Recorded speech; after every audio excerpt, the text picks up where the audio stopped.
Okay, so I'm going to talk about splitting necklaces and about non-constructive proofs. And this is a story about thieves that steal together a necklace,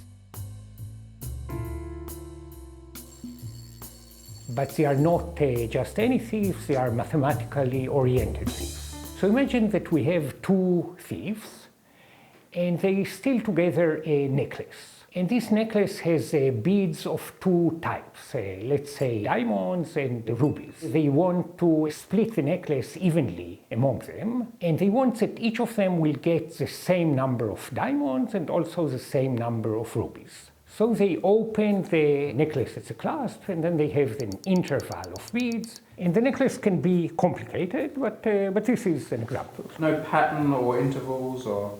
That's right. We don't assume anything. Let's assume for simplicity that the number of diamonds and also the number of rubies is even, so that it is possible to split it evenly among the two thieves. Now they want to minimize the number of cuts that they do in the necklace. What they want to do is to cut the necklace in several places. This will split it into intervals of beads, and then they will take the intervals and will distribute it among them. And they want, in this example, that each of them will get 4 diamonds and 3 of the rubies, altogether 7 beads. But it's important minimal cuts. It's not necessarily the minimum possible number of cuts completely, but they want to have a small number of cuts. Each of them should get 7 beads, so we can try to cut the necklace in the middle. Then we will have 2 intervals of beads, the left part and the right part. But you see that in the left part we have too few rubies, only 1, and each of them should get 3. So this doesn't work. What we can do is we can take this interval of 7 beads and shift it 1 to the right, and then, so this corresponds to having the cuts here and here, and then in this interval we have 2 rubies, which is still too few, but we are making progress. And then we can try to shift it gradually and hope that at some point it will be okay. If we shift it up to this place here, so this 1, 2, 3, and this 1, 2, 3, 4, so the 2 cuts will be here and here, then in the middle interval we have exactly 4 diamonds and 3 rubies. And therefore also we have 4 diamonds and 3 rubies in what's left. And this means that 2 cuts are enough. Now I claim that actually what we proved here is that 2 cuts are always enough. And why is this the case? Because we started by splitting the necklace, so imagine now that it's an even maybe longer and very complicated necklace with diamonds and rubies. We split it into 2 halves by a cut in the middle. Now if on the left cut there are too few rubies, then on the right cut there will be too many, right? Because altogether we have the right amount. And then we use what is called the discrete version of the intermediate value theorem. So that's a theorem in mathematics, but these are just words. What this means, so we observe here that whenever we shift the interval here by 1 to the right, then the number of rubies in it can change only by 1, because we lose 1 bead and we gain 1 bead, so we can gain at most 1 ruby. And therefore we started maybe with too few rubies, at the end we have too many, and every time we change the number of them just by 1. So that means that somewhere in the middle we must hit exactly the right number. So this means that 2 cuts always suffice. So the ruby number is only ever changing by 1, so we have a firm control of that. That's right. But the diamonds are taking care of themselves as well. Yeah, so you're right. The diamonds will be okay as well because the total number of beads that each one gets is the correct number. So once we have the right number of rubies, then the number of diamonds will be correct as well. We saw also in this example, but it's kind of obvious that if all the diamonds appear contiguously on the necklace somewhere, and all the rubies also appear contiguously, it is clear that the number of cuts we need is at least 2, because we have to have some cut in the middle of the interval of diamonds, and we have to have some cut in the middle of the interval of rubies. So it means that sometimes we need 2 cuts, and what we just proved is that 2 cuts are always sufficient. Sometimes we can get away with one cut. That's only when it's symmetric, or? Yeah, so it doesn't have to be symmetric, but it means that exactly in the left side we have the correct number of rubies. So it's true sometimes one cut is enough, but what we proved about two cuts is that two cuts are always enough. So now we can try to make it a little bit more complicated. And let's say that still the number of types of beads is still two, only diamonds and rubies. But now we have, instead of two thieves, we have four thieves. You know, sometimes it's better to have a bigger group. So we have four of them, a small gang of thieves. And they still are mathematically oriented, still they want to split it evenly, and still they are lucky and the number of diamonds and also the number of rubies is divisible by 4. How many cuts do they need now? We have this necklace, which is an interval of beads. By what we saw before, we can have two cuts, maybe here and here, so that in this interval and in those two together, we have the correct number of rubies and the correct number of diamonds. We split it into two fair shares. Okay. And now we can take this interval that contains a half that went to two of the thieves. We started with 4 of them. They split themselves into two groups of 2 thieves.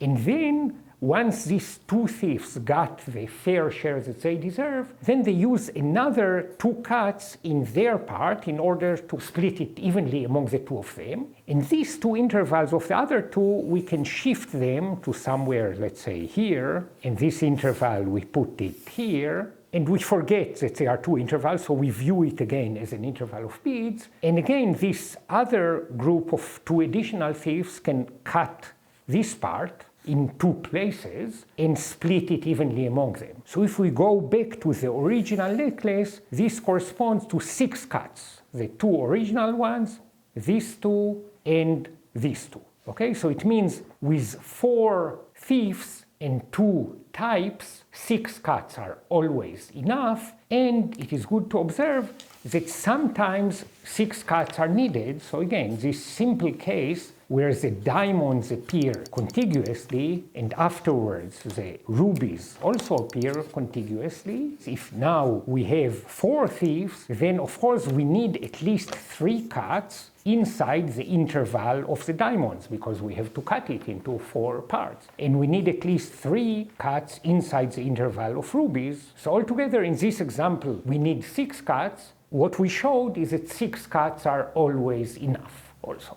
4 was very convenient because you were able to use what we learned from 2. What if there were 3 thieves? Right, yeah. So it's not much more complicated. Let's leave it as an exercise to the viewers. But it's not much more complicated to see that for 2 types of beads with 3, then 4 cuts will always be enough for a similar reason to what we said before. I mean, with an extra simple twist. And sometimes we need 4. So it will be possible. It's getting significantly more complicated when the number of types of beads increases. So maybe we can have diamonds and sapphires and rubies. And let's just say the general theorem. Let's say a group of K thieves. We denote by T the number of types of beads. And again, they stole together this necklace. It contains beads of T different types. The number of beads of each type is divisible by K. They want to split it among themselves, and they want to do it with a small number of cuts. If we have this example in which each type appears contiguously, so maybe all the diamonds appear here, and then all the rubies appear here, and then all the sapphires. Emeralds if they're green. Emeralds, yeah, emeralds better, so they appear here, and so on. So then it's clear that we need at least K minus 1 cuts inside the interval of each type. So for 10 thieves, we would need 9 cuts inside each interval, and altogether 9 times T cuts.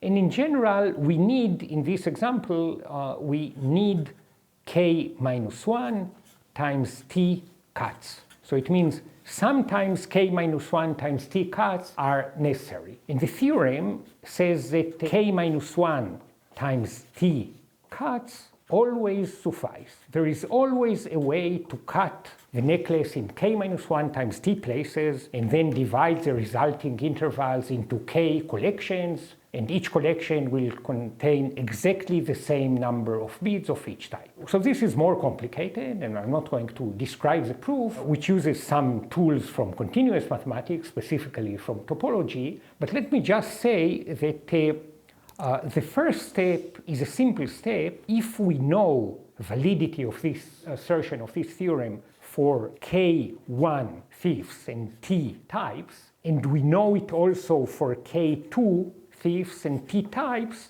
then it implies that it is true for K1 times K2 thieves and T types. And this is actually not difficult. It's similar to what we saw before when we dealt with 4 thieves. So for example, if it is true for 3 thieves, and it's true also for 5 thieves, then it will be true for 15. If we know the statement for 3 thieves and for 5, and we want to get it for 15, then the way to proceed is as follows. The 15 thieves split themselves into 3 groups, each of 5 thieves. And then we view each group as a super thief. And then we use the result for 3, and we split it fairly among these 3 super thieves. And then each groups that correspond to a super thief, which consists of 5 normal thieves, they use the result for 5 inside the group. And then if we just work out the numbers, then it will give us the correct statement. So this is simple, but the more complicated thing is that the second step is to kind of change the problem into a continuous one, and I'm not describing how exactly, and then to use some theorem in topology to get the result for the continuous problem that implies the discrete version that we need. And the nice thing is that actually the topological result works only when the number of thieves is a prime number, is a number that is not divisible by any other number besides 1 in itself. Something about the nature of that proof means it only works for prime numbers. That's right. So it's kind of lucky that we have this way to get the result for 3 times 5 from the result for 3 and the result for 5, because the result for 3 and for 5, we can get it using this topology, which seems to be necessary when the number of types of beads is at least 3, right? We saw that with 2 types of beads, everything is simple. But with 3 or more types of beads, then we need this topology. So any number of thieves can be handled because any number can be built from prime numbers? That's right. Any number can be expressed even uniquely as a product of primes, and then we can use this result. A feature of this proof that I want to mention that is intriguing is the fact that it is non-constructive. The topological proof does not provide any efficient procedure or algorithm to solve the computational problem.